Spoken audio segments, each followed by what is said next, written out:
ராகி உப்புமா செய்யும் முறை. ராகி மாவு 250 கிராம் எடுத்துக்கொள்ளவும்.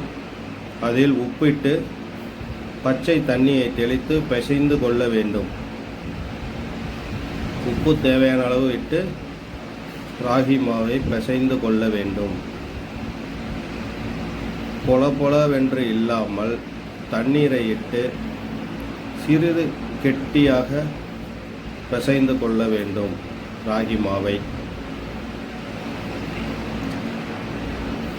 இந்த பதத்திற்கு மாவை பிசைந்த பின்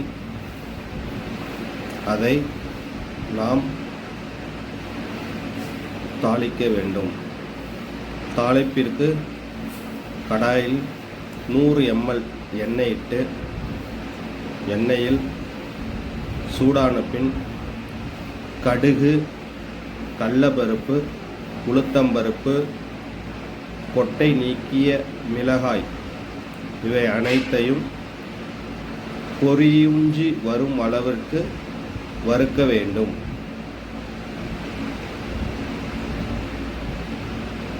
தாளிப்புகள் பொரிந்து வரும் அளவுக்கு வறுக்க வேண்டும். அதன் பின் பொடியாக நறுக்கிய வெங்காயத்தை அதில் நாம் இட வேண்டும். அது சிறிது வதங்கிய பின் நாம் நன்றாக தண்ணீர் தெளித்து பிசைந்த ராகி மாவை அதில் தூவ வேண்டும்.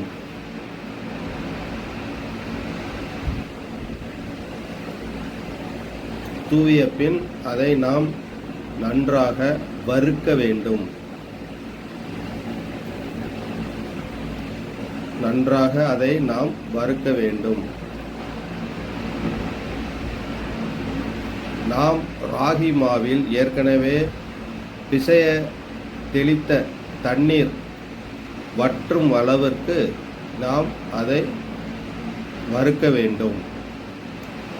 ராகி மாவில் இருந்த தண்ணீர் அதிலிருந்து வெளியேறிய பின் அது நமக்கு மொறுமொறுப்பான தன்மைக்கு வரும்.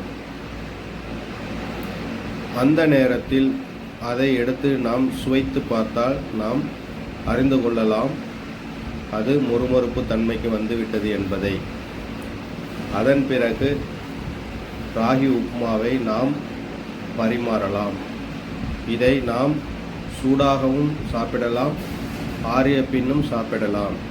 குழந்தைகளுக்கு இதை ஸ்கூல்களுக்கு பார்சல் செய்து கொடுக்கலாம். நன்றாக இருக்கும்.